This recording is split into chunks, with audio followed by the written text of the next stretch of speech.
So, if you thought that the trend of probably gonna involve something fucked up in it was gonna stop with the this Geography Now video after, Great War Week 50 and EO the last 2 days. No, this is Eritrea. There's probably gonna be fucked up stuff in this one because of the war between Eritrea and Ethiopia. And also, most likely, there's gonna be genocide in this. I don't know really anything about a genocide within Eritrea or Ethiopia, because usually when people talk about African genocides, they focus more on like the Congo or Rwanda. But with how bloody the Eritrea and Ethiopian region is, I'm gonna make an assumption that there is some fucked up stuff happening on a genocidal scale, or at least in their history. Before we dive in, make sure you go and check out the links in the description box below. Remember to please love it if you join the Discord. I'm forgetting words, and I would love it if you followed me over at Twitch. Now let's go ahead and hop into this Geography Now episode, and hopefully it isn't as rough as Great War Week 50. I don't think it will. Barbie usually avoids that kind of stuff. He'll mention it, but then move on pretty quickly. So, crossing my fingers that I keep my breakfast in my stomach. Yes, they eat the same food, look the same, have the same religion, speak kind of the same, and have the same general historical roots. But do not call these people Ethiopians. It's time to learn geography now. Hey everybody, I'm your host Barbie. Did you know that Italy tried to take over parts of Africa? Yeah. And it didn't last that long, and it didn't end No. very well. But it happened. Yeah. But first, Bum, bum, bum. Eritrea prides itself on its location. Here's why. Eritrea is located on the Horn of Africa on the east side, bordering the Red Sea to the east, bordered by Sudan, Ethiopia, and Djibouti. In addition Yeah. Booty. to the mainland domain, Sorry. they also administer the Dahlak archipelago, just off the coast, consisting of 124 small islands, only 2 of which are permanently inhabited, Nora and Dohul, as well as a few of the Hanish Islands that they had a huge dispute over Yemen with, and the South Red Sea Islands in the south. The country is divided up into 6 regions, with the capital and largest city, Asmara, located in the central Mekelle region. The country operates 5 main airports, the largest ones being Asmara, and the former capital when it was under the Italians, Massawa, off the coast. Although Eritrea has the second largest coastline along the Red Sea after Egypt, not many people live there. Other than the cities of Massawa and Assab, most Eritreans live inland, especially in the areas surrounding the capital. This is partially due to the fact that, like some other countries we'll cover in future episodes, Eritrea has a generally dry and inhospitable coast. I mean, the South Red Sea region is kind of classified as one of the hottest areas on the planet. Nonetheless, they take their coastline seriously. When you own land along one of the busiest trading routes on the planet, you tackle that bad boy and tariff it like a boss. I mean, unless your constituents kind of start hating you and then they put up an embargo, but hey, they'll come crawling back. They even set up camp and even have an exclave on the southernmost border with Djibouti on the Dumaira Djibouti. Peninsula because they were like, we want to get as close as we can to the Bab al-Mandab Strait. Home to quite a few archaeological sites like the ones in Kohaito, Matara, and Sanafe with the Aksumite ruins, many of which are yet to be explored, as well as a plethora of centuries-old churches, monasteries, mosques, and mausoleums hidden along the cliffs on the outskirts of towns. The point is, with whatever land that they do have, they work to the best of their ability to feed their ever-growing population. Let's explain. Now, yes, as mentioned before, many of the places in Eritrea's coast are generally hot and dry, which to no surprise is why the camel is actually the national animal. But that's only one part of the country. Surprisingly, they have quite a contrasting land makeup. Just like we mentioned in the Djibouti episode, the general area that Eritrea is located in is a hot mess when it comes to 3 tectonic plates, the Somali, African, and Arabian. All 3 of these converge into an area known as the Afar Triangle. Basically, the land is tearing itself apart. Eritrea is located right at the fork of the East African Rift, including the Danakil Depression shared with Ethiopia being labeled as the hottest place on Earth. 120 degrees is the average there? Oh, fuck that. I can barely survive above 85. Therefore, the rift creates coastal highlands. The results looks like a backwards rain shadow effect in which the coasts are dry and hot and the inland areas are fertile and green. This is also why the majority of the population lives inland. In addition, this gives Eritrea a few volcanoes, most of which are Holocene and extinct, but then again, Nabra was thought to be extinct until it kind of went buck wild in 2011. Inland, you can find a range of landscapes from... Remember, they're extinct until they're not. Yeah. subtropical rainforests like the ones at Filfil, or you can find green precipitous cliffs and canyons in the southern highlands. Despite the lush interior, there still is an issue with desertification and drought. The entire population is required by law, starting at age 15, to take a month off and terrace hillsides with rocks to prevent erosion and hold in moisture. 80% of the people live off of agriculture, in which crops like barley, beans, lentils, sorghum, and the interestingly small grain teff is grown. Animals thrive in many parts of the country, especially in the lush interior regions. Over 500 different species of birds can be found, as well as mammals like warthogs, aardvarks, hares, gazelles, and hyraxes. In terms of predators, Eritrea seems to have more canine species than feline. Wild dogs, golden wolves, and jackals and hyenas dominate the highlands and plains. Resource-wise, Eritrea actually has a pretty decent diversified economy. However, two things they thrive off of are livestock and gold, specifically sheep and goats in the livestock. Gold has actually been mined here for centuries and makes up about 15 or so % of the exports. Hold on to your horses though. Even though they have a lot of gold, they still have quite a ways to go in terms of economic development, which gets a little controversial. Let's discuss that in. Okay.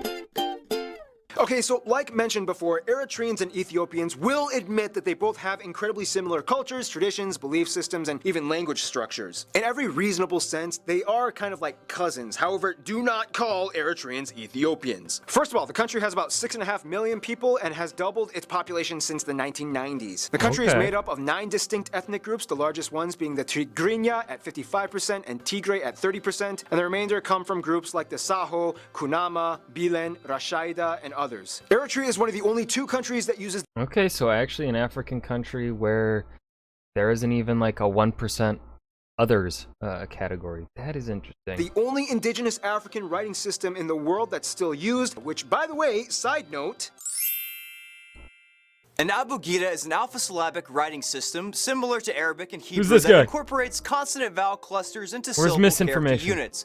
The word abugida even came from 4 letters of the Giz alphabet: A, Bu, Gi, and Da. So basically, if you want to write something like the word house, it would kind of look something like this. The writing system is used primarily to write Tigrinya, Tigray, and Amharic in Ethiopia. All 3 languages are pretty similar, and if they listen really hard, Eritreans and Ethiopians that speak these languages can kind of understand each other enough to get by. It's kind of like Italian, Spanish, and Portuguese. Now here's the thing, when Eritreans and Ethiopians meet each other, the first question they typically ask is, "Are you Habesha?" And then they ask which country they're from. So what exactly is Habesha? Habesha people are incredibly unique Semitic mixed African peoples that can only be found in this area. Over millennia, Semitic peoples Keep in mind, not all Eritreans and Ethiopians are Habesha, but a significant portion of them are. have mixed in and created this beautiful new group of people found nowhere else, the Habesha. A little bit over half the Okay. population adheres to Christianity, predominantly the Coptic Eritrean Orthodox Church, whereas the majority of the remaining population is mostly Sunni Muslim. They also use the Type-C plug outlet, they drive on the right side of the road, and the currency is the nafka. Now,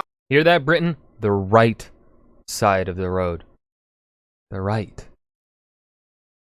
Right means correct. Okay? because of the Italian occupation, Eritrea kind of has like a little bit of an Italian twang to it, where some of the buildings and shops have clearly influenced architectural styles. Pizza shops, cafes, and cappuccino and espresso are all over, and many of the residents, especially the older generation in urban areas, can actually still speak and understand Italian. Okay, now this is where the distinctions are really going to start to come out. Let's talk politics.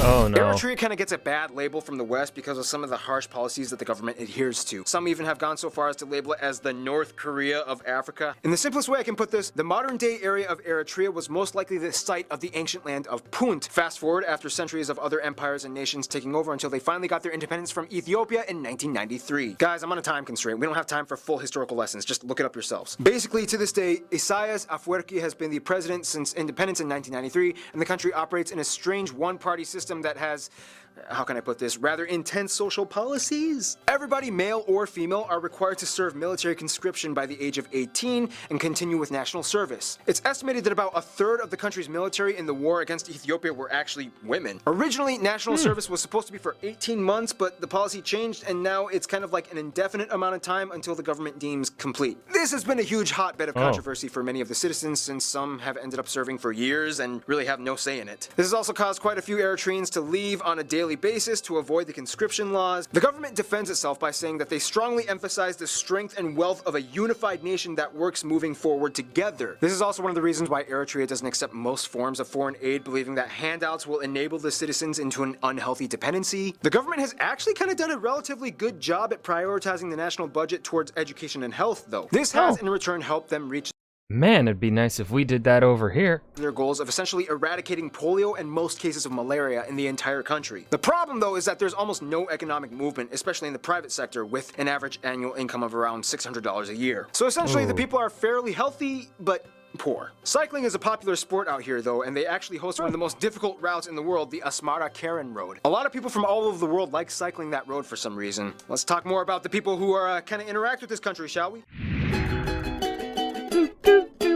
Eritrea is kind of, well, if we're going to be completely honest, let's just say they kind of isolate themselves a little bit. They've made enemies with pretty much all of their neighbors, you know, with battles and border disputes and wars with all of them, even Yemen. However, recently Sudan has been kind of fixing up things a little bit, but they still have some issues. This means that they kind of have to look outwards for diplomacy. Now, here's the most confusing circumstance. For some reason, they are friendly with both Israel and Iran. The president has gone to Israel What?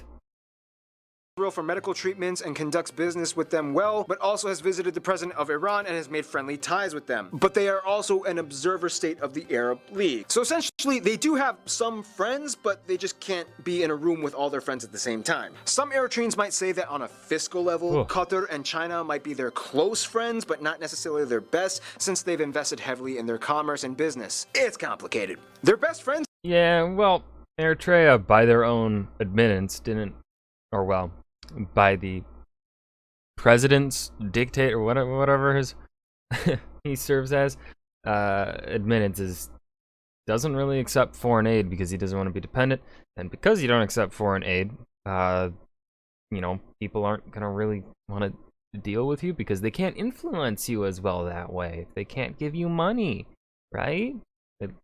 So, yeah, sucks.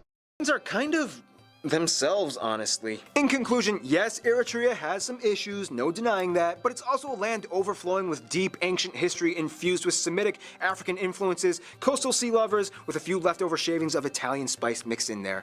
And that's pretty unique, isn't it? Stay tuned, Estonia is coming up next. Okay, that was Geography Now, Eritrea.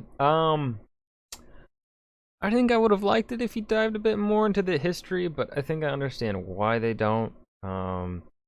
Because also Eritrea history with Ethiopia, definitely perhaps a sensitive topic, perhaps best that they do avoid it.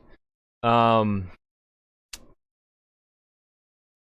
too outstanding about this episode. There was Djibouti that was mentioned, but yeah, nothing really too special, it felt like. But I think this was still well paced for the information provided. But I've got nothing else to add here at the end. That was Geography Now, Eritrea. I hope you guys enjoyed. Remember to hit that like button and subscribe for more. I will see you guys in the next video. Peace.